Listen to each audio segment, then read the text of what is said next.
Hello, everyone, and welcome back to the OCD Podcast. So, quick fun fact, we recorded this episode with Jess back in August of 2020. So, I didn't want to throw it out there. I really valued this episode and I was waiting for the show to actually align. And now I feel is the best time to release this episode. I hope you guys enjoy the episode and to make up for the fact I didn't release it on time, at the end of the episode, I added extra conversation that we had with Jess after the podcast. So I hope you guys enjoy. Take care. Sweet. How are you guys? I appreciate having me. Oh, thank you, We man, for appreciate hopping you on. coming on the podcast. Of course. Okay, so just let me know. Can you hear me clearly? I hear you great. Okay, And thank you, can man. you hear me clearly? Hear both of you awesome. Yep. All right. Good. Okay, so yeah, we'll start. Give me 1 second. All right. Wait, do you know where we are from? You're- Ryan, did you tell him? Yeah. No, wait. Guess. Wait. Yes. My guess. Ooh.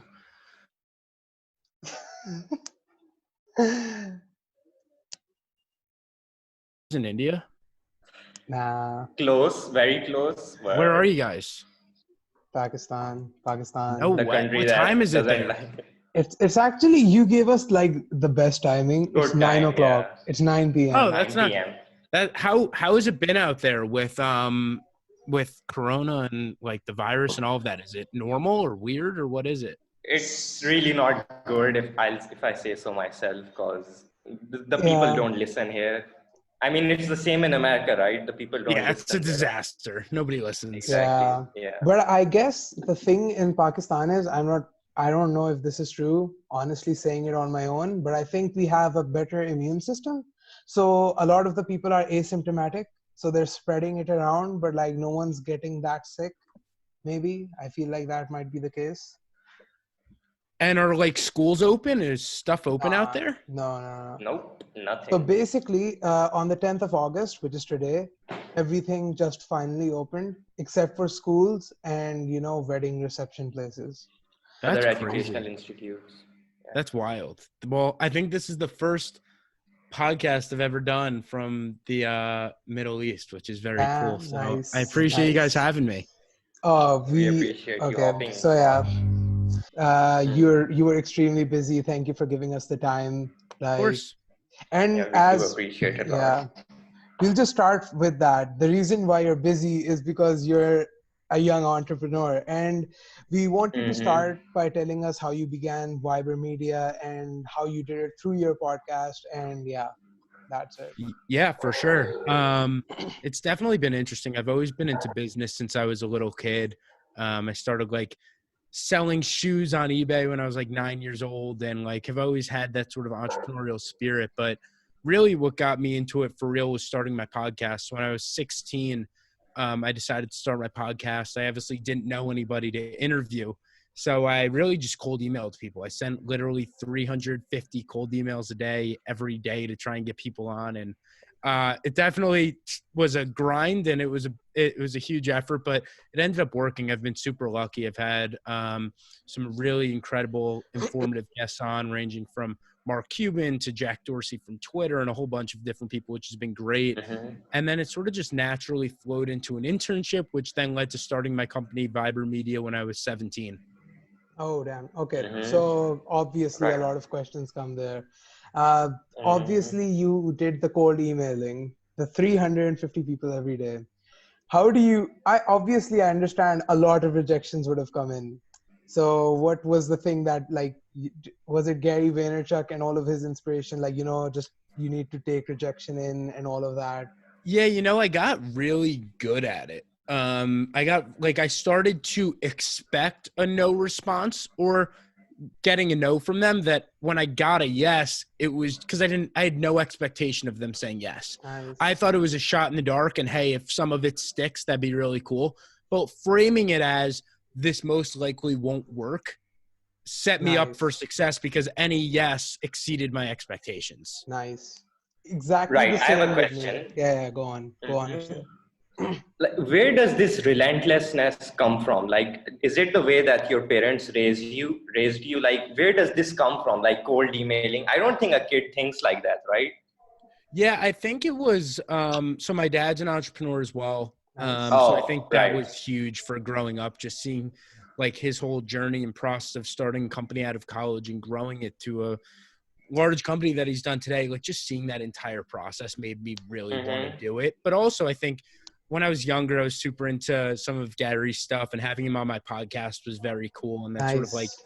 doubled down on the thoughts of, hey, if I could get him and I can get Mark Cuban, I could get anyone. And I realized cold emailing was my only way in, and it couldn't hurt. What's the worst thing that could happen from doing it? But I thought it Definitely. gave, all it took was one yes to change my life, because starting my podcast led to my internship, which happened for my podcast. My internship led to starting my company, but I never start my podcast and I'm not sitting here today. Nice. Obviously, facts. So, bro, when you say you started, what was your internship? What was the So internship I you did? interned for somebody named Brandon Steiner, who owned a company called Steiner Sports, which was one of the biggest sports memorabilia and marketing companies in America. And I met Brandon through my podcast, and then had the opportunity to intern for him my senior year of high school, and really just go to his office every day, learn from him, work with him. And I learned so much and met so many people in the sports industry that led to everything else I've been able to do now. But I did that for around 8 months. So, yeah, fun fact. You say the cold emailing and everything, and you had the rejection thoughts. Basically, I knew about you through Gary Vee. So I found out about you through Gary Vaynerchuk, and then I was like, okay, because I follow his page. I was like, okay, so this guy actually started a podcast when he was young, 16 years Yeah. old, 20 under 20. And I was like, Wow, damn, you've been man. with me for a while. Yeah, That was a long bro, time ago. It was that's a called long 20 time Under ago. 20s. Yeah. So honestly, I was pretty inspired. And I wrote this to you when I invited you on the podcast. I was like, you did inspire me to start a podcast on my own, because I have always loved talking to people about my views, because I have opinions on everything. And besides that, I have always loved being an entrepreneur. I've always wanted to be an entrepreneur because my father's been an entrepreneur, and the way he works, his work ethic has inspired me, and it has also intrigued me. I remember in the summer I used to go with my father to those business meetings, and that's what brought me to that mindset where I wanted to also become an entrepreneur. So I bring that up because then how did you go about starting a company? Yeah, well, first off, that's really cool to just hear that whole Yeah, story. And I'm happy to hear that somebody got something out of it enough to want to nice. start their own thing. That's Yeah, really cool to hear. So thank you for sharing that. thank you, man. But what led to me starting my own business, it was really just a natural progression. I really enjoyed my podcast. I loved my internship. And then I was like, hey, I'm actually kind of good at some of this stuff I've been doing. And there's a need for it in the market, and people are reaching out to me. I'm sure I can do something and help. So it wasn't really like an idea of like, oh my God, I really need to go start my company or whatever it may be. It kind of just happened. And then one client turns into 5 clients, turns into 10 clients. It just sort of rapidly grew, which I didn't expect. Hmm. But yeah, it wasn't really a process of being like, you know what, I'm going to go start a Yeah. company. It was more like it just happened and flowed, and I sort of went for it along the ride.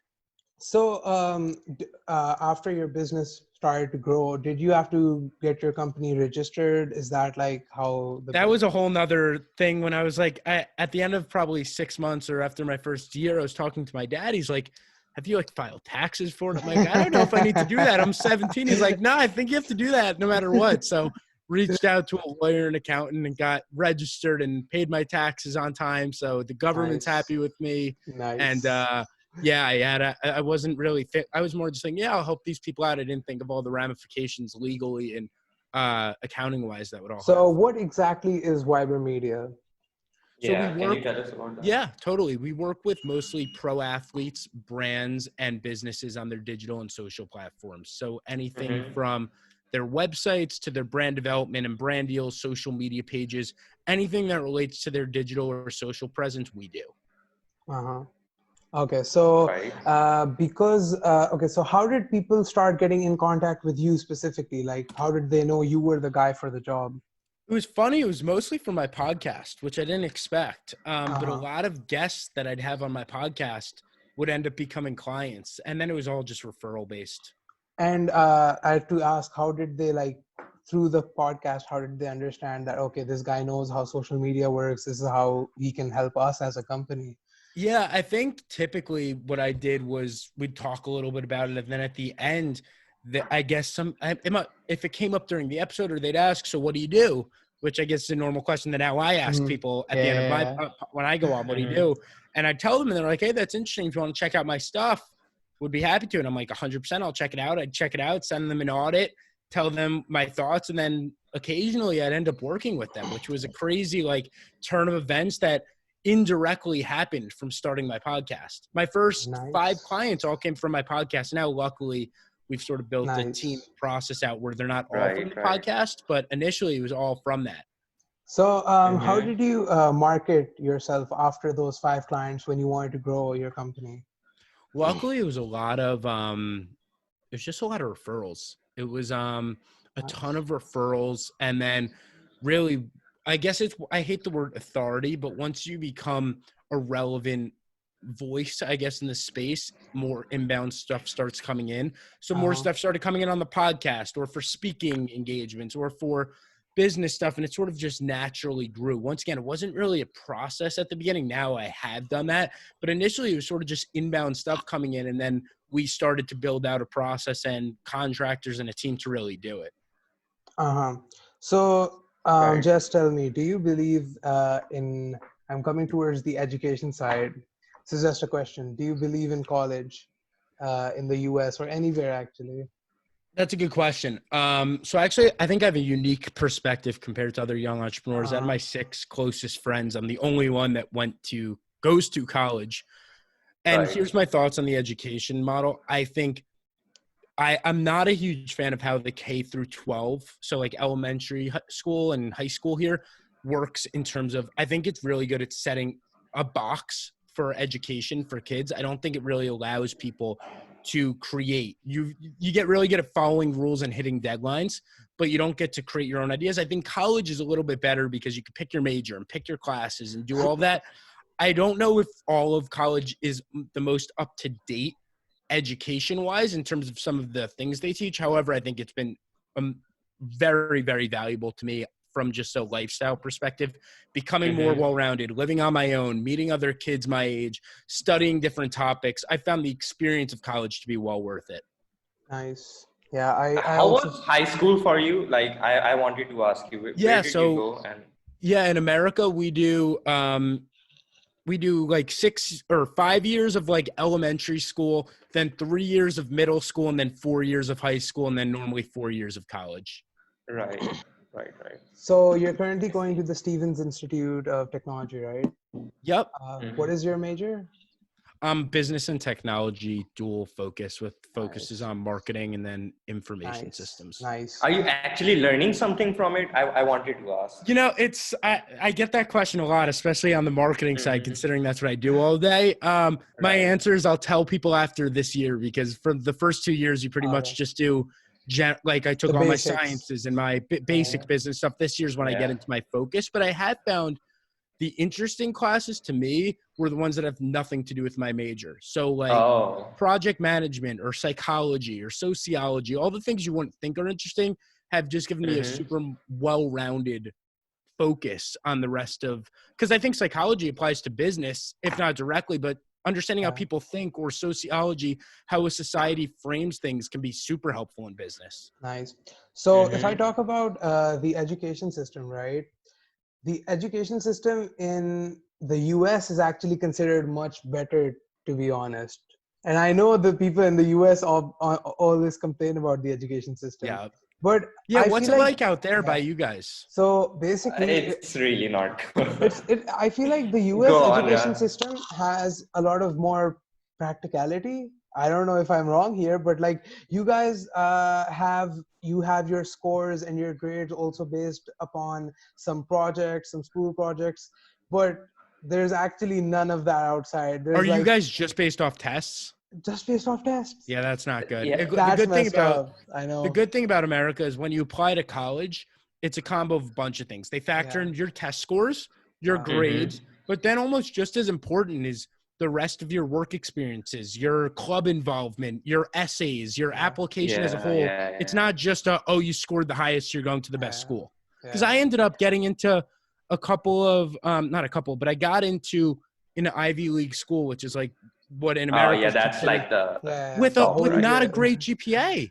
Like it was based off of the other things I did rather than strictly my grades, which I think is a really cool part of the American college system. Our education system primarily like consists of like cramming books, just cramming them and getting the highest score. There's nothing else there. There's no benefit to be had from it. And me and Ryan have done the UK education system. We did the UK education system, which is literally almost exactly the same. It's based off tests. There's no practicality in there. So you guys have. So I guess much I can't better. complain. I can't complain anymore. You guys really can't complain. So tell me. Go on. Okay.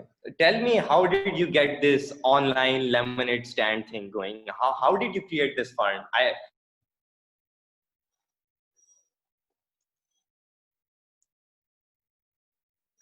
Yeah, thanks for bringing up making lemonade. This is one of the things I've really enjoyed talking about over the last 3 months. So back in March, when Corona really hit bad, a friend and I decided, hey, we can do something about the pandemic and try and help. So I'm super happy to say we now have over 350 people involved. We've raised over $120,000, and we're working on raising another $150,000 to launch as a nonprofit next month. So it's been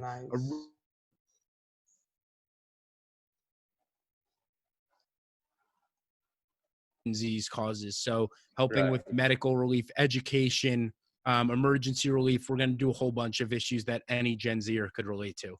Nice. So is there a minimum amount of money you need to register as a nonprofit? So to register, anybody can register as a nonprofit, but it certainly speeds up the process if you've raised and donated money already. And we've donated over $105,000 so far. So definitely we're off to a good start. So you're donating it to... We started off, so the Corona Relief one is getting donated to 3 organizations. The CDC Foundation, which is the Center for Disease Control in America. Feeding America, which is the biggest hunger relief organization in America. And then the Direct Relief Fund, which was helping hospitals and doctors with masks and equipment and all of that. But once we launch next month, we're going to be donating to a wide variety of organizations across a bunch of different topics and issues. Nice, very nice. I love that you're expanding it. It's nice that you're thinking about helping people with the platform you have. Thank you. The thing is, I wanted to ask, where do you want to go from here, where you're currently at? Like, what are your expansion thoughts? Like, what are your future endeavors? You know, that's a good question. I think I definitely want to continue to own my own businesses. I really enjoy it. I don't think I'm a great employee. I think I'm really, I think I'm better at launching and starting something on my own and trying to see the whole process out. Ideally continue to build out what I'm doing now, but also work on new projects. I think the really cool part of being able to build such a awesome team of college kids through Making Lemonade is allowing them to work on some of my other projects and getting to work with an incredible group of people to build more things. So ideally keep growing my own company. I think that'll happen hopefully over the next couple of years. But long-term, continue to own my own team. In 30 years, the goal is to own a sports team. Nice. So why is it the sports team thing? Since I was a little kid, my biggest dream has been to own a sports team. So if I can make that come true, that'd be a cool one. That sounds Which kind of sports? Yeah. I think basketball or football. Nice. Oh, wow. Okay, one more thing. American football. American right? football, yes. We're the weird country that calls it that. Why do you call it football if there's you're holding it in your hand? Like, I don't get it, man. It's insane. It doesn't make sense. It really doesn't to us. Bro, so you're saying this the owning the sports team thing, it's really close to the Gary Vee dream as well. He wants you know what? That's true. Yeah, he wants to own the Jets. Yeah. So, bro, how did you go about the whole Gary Vee experience? Can you tell us how it was like meeting him? How was the whole thing? It was great. I've gotten to meet Gary a bunch recently, but it really started off when I was 16. I just cold emailed him a bunch, and eventually he he gave in and gave me 15 minutes on his calendar to do an interview. But he's a really good dude. He does so much stuff, but actually hanging out with him, he's a good dude. I've hung out with him a decent amount since. I spoke at a conference in Toronto alongside him the month after that. And then I just saw him last year in Los Angeles for the ESPYs. I went to a Vayner event, Vayner Sports, so got to see him there. But Gary's a great dude.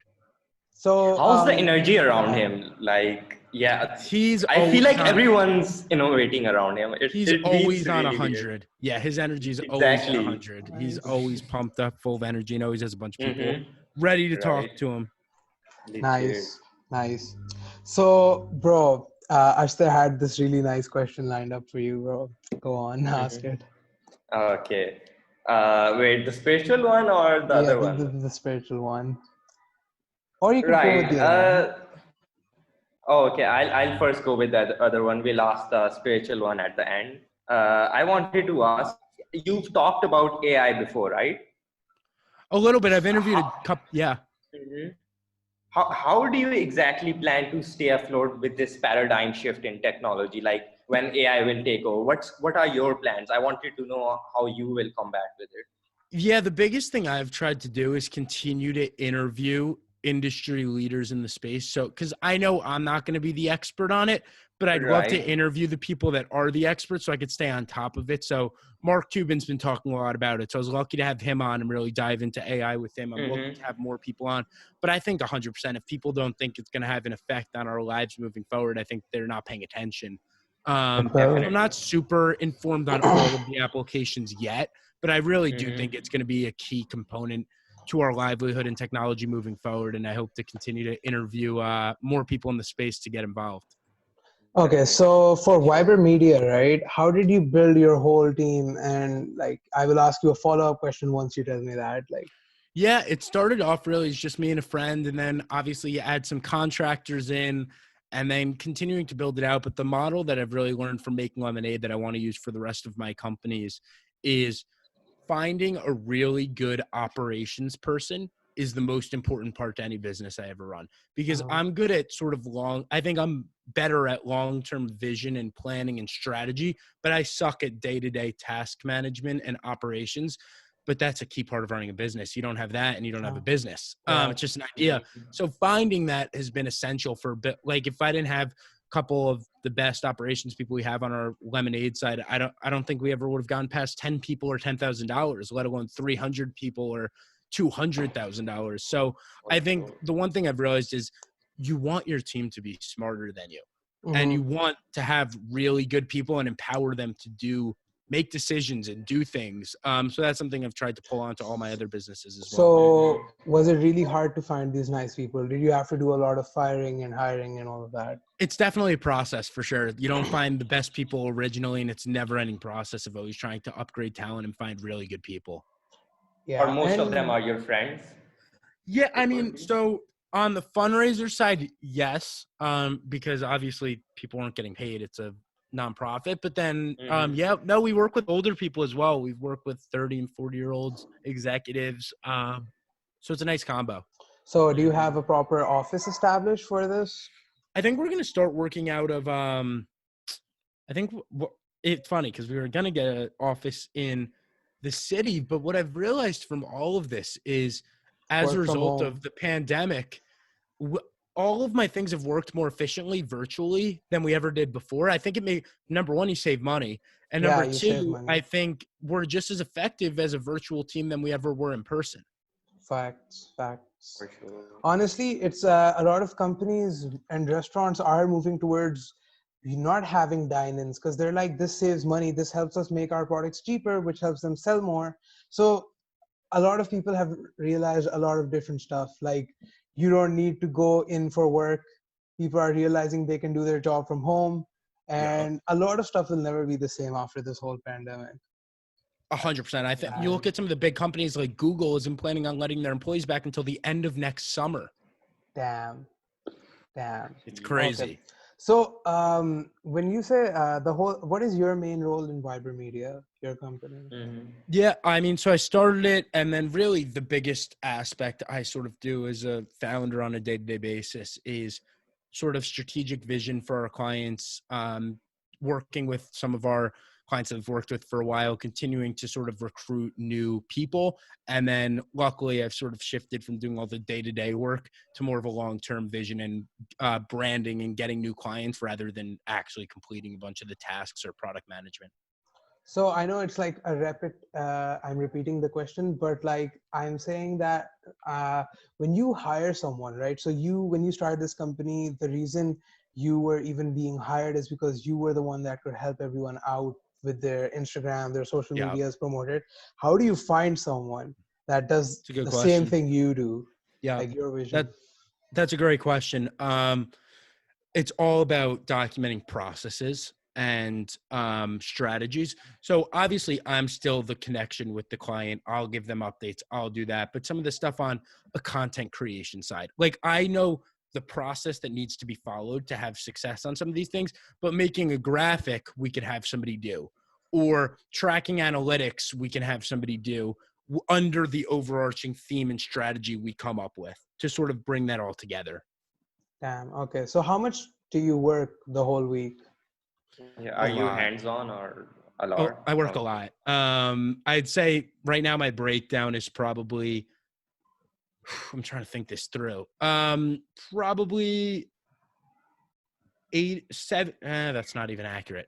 60%. That's not accurate either. I'd say 40% or 50% on my business, another 40% on the nonprofit, which is crazier. But we're nice.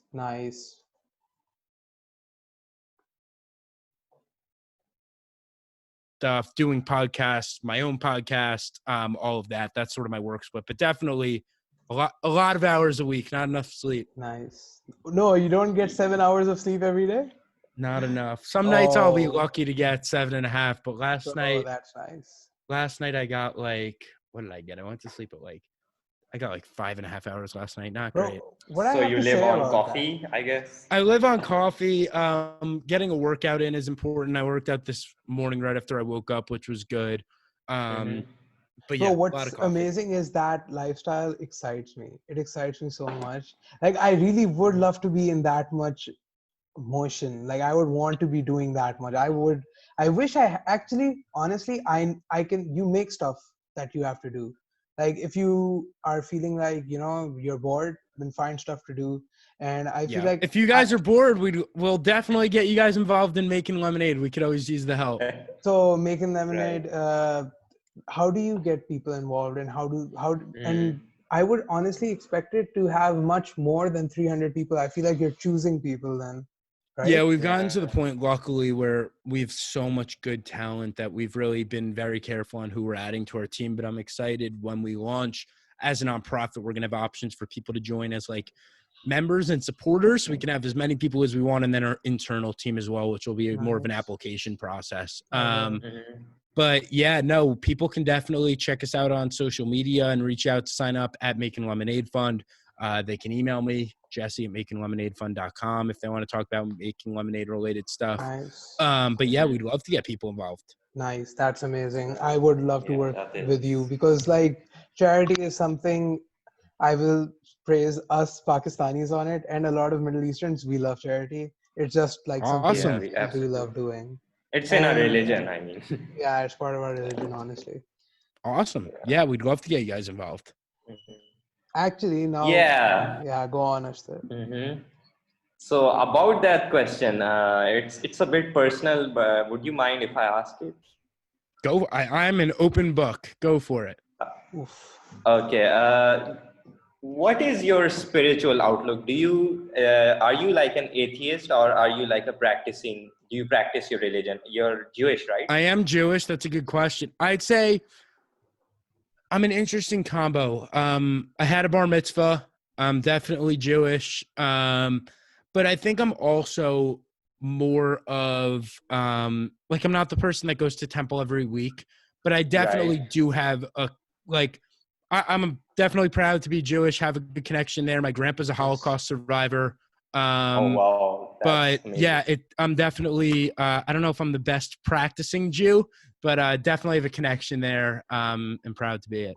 Okay, Wait, so can you tell us about bar mitzvah? What exactly? I've heard it a lot on like Ethan HCH3, but I don't know what it is. Can you It's tell so us? for boys, it's usually when you're 13, or girls when you're like 12 or 13. But in the Jewish religion, it's basically like becoming a man or a woman, and you read from the Oh, Torah. It's a whole process, and usually have a nice, party after. It's nice, a cool day. nice, nice. it's a cool So, thing. okay, I'll just gonna ask you this. So, do you know what Shalom Aleichem means?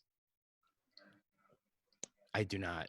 Dude, it's a Jewish Isn't shalom greeting. like a Oh, greeting? shalom. Yeah, Yeah, Shalom. Oh, shalom. yes, I do know what that means. Sorry, I missed that So, part. so like Yeah, the full form is like Shalom Aleichem. It's like yeah. so. Fun fact. Wait. I say that again. I totally Shalom think I misheard Aleichem. you. Shalom Oh, of Aleichem. course. Yeah. Which is Yeah. just like Peace be with something you. about peace. Yeah, like peace Hmm. beyond. So Yeah. fun 100%. fact, we're both Muslims. So Yep. us being Muslims, our greeting is Assalamu alaikum, which means exactly the same thing. That's so cool. Like Yeah, that's really yeah. nice. And I think that's another thing too, and not to get too Yeah, pushed no, no into problem. religions, but I Yeah, think like there's so much middle ground on so many there different is, religions, there and is. There is. I think the media does a really good job at trying to divide people and putting religions or faiths or countries against each other. And I think there's a Facts. lot of similar ground and common belief. I There agree. is The a lot of Abrahamic common belief. religions We have a are, lot of we similarities. honestly respect everything that you respect to an extent. Like your books, we respect them. We respect your Yeah. prophets. Like I don't want to go They are much. our holy books. Torah Yeah. is our holy book. Yeah. Yeah, so okay, not going too much into it, but like it was No, nice it's having definitely this Yeah, cool though. I don't conversation. think I've ever talked about that in a podcast before, It's which is nice. I awesome. So wanted to thank you ask guys for that, bringing it up. yeah, we wanted to yeah. ask that question so like, we'd stand up because we like talking about everything. Like we want to Yeah, be no, open with our I'm guests. totally an open Yeah. book, so That's I like nice. having that. That's nice. Mm, So, good bro, to hear. that was amazing. We loved interviewing you, and we're so Absolutely thankful you amazing. gave us so much time. Of And course, Yeah, guys. yeah, you're verified. We have like 63 followers. No, you guys are doing a that's great nice. job with That's this. I nice. was literally, you're further along than I was 3 years ago when I Nice. started this. So you guys are doing a really, really good job on Nice. this. I appreciate you having me, and good luck. And if I can be helpful with anything, I'd love to. Okay. Yeah, Thank you, sure, man. man. We will always ask you for our help. For me, you're a type of a mentor right now. So yeah, I'm Thank putting you. I that burden appreciate on it. you, man. I appreciate it. So Any way I can help, I'm more than happy to. nice. Thank you, man. It was amazing talking to Thank you. you. Take care. I just want to talk to you a little after the Yeah, podcast. totally. Is that fine? Thank you, man. 100%. So 100%. okay, bro. I don't know. I love the entrepreneur part. So I just wanted to talk a little about that. But before that, how's life nowadays?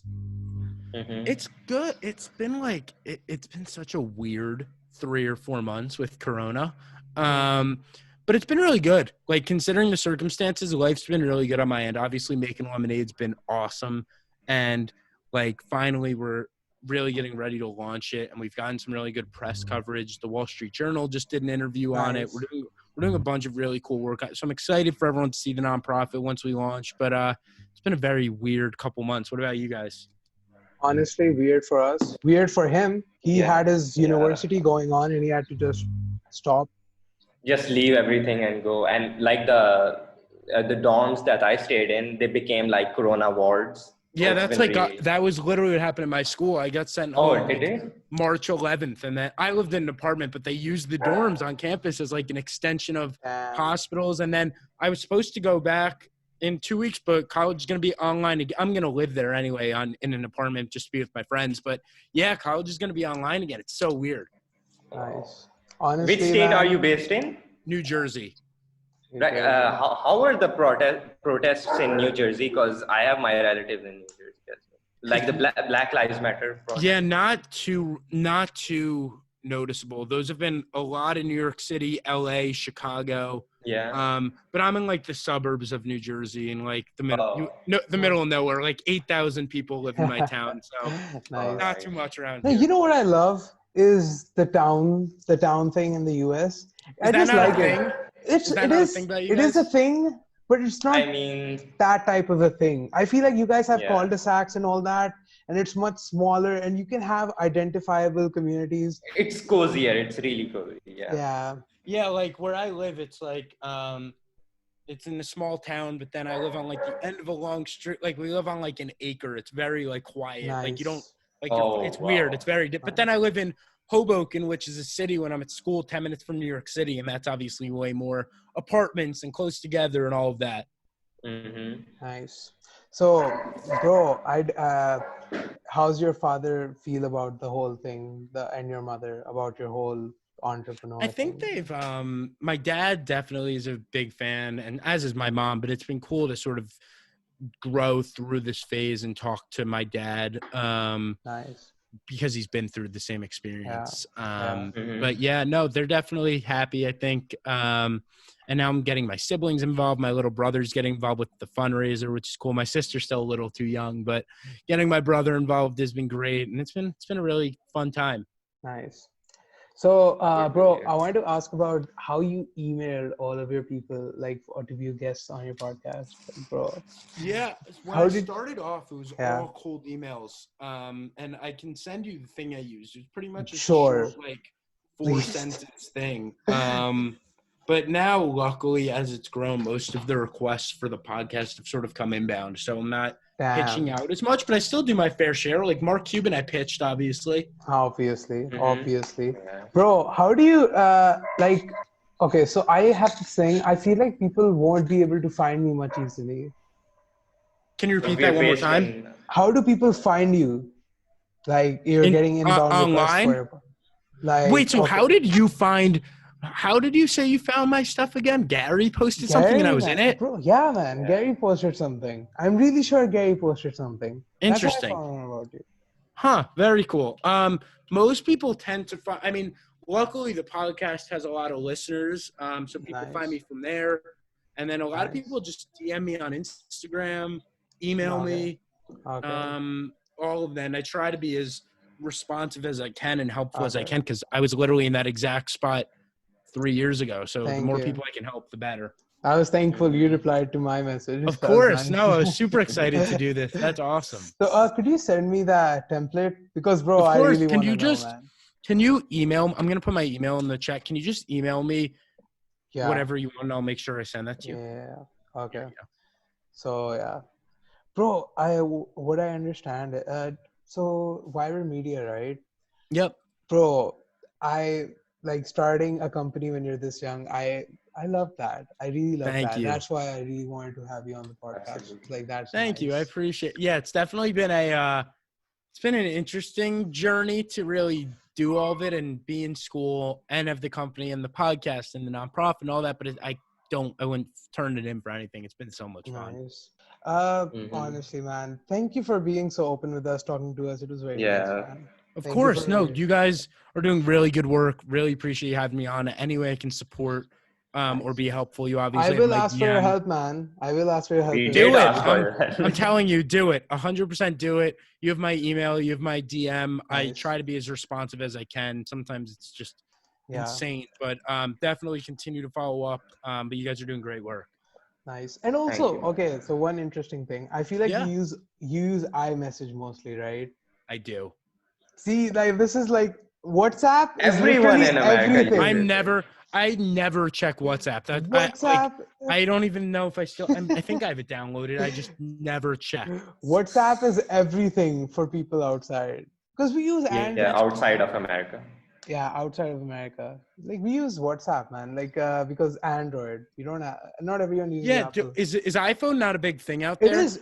is a big thing, but like not everyone has an iPhone. It Yeah, doesn't here have it's like- that level of monopoly. Yeah. Here it's like that it has. everybody. Here it's weird if you don't have one. It's so yeah, weird. yeah, extremely weird. I would expect. It's weird if you don't have. Okay, man. It was amazing talking to you. Thank you guys. I Thank you appreciate for it. giving us your time, man. Of course. Take care. Good luck, guys. Talk Take care. soon. Bye, man. See ya. Assalamualaikum. Okay, guys, that was all. I hope you guys enjoyed. I hope you guys enjoyed the extra conversation I put in there. Be sure to subscribe and also take care. See you in the next episode.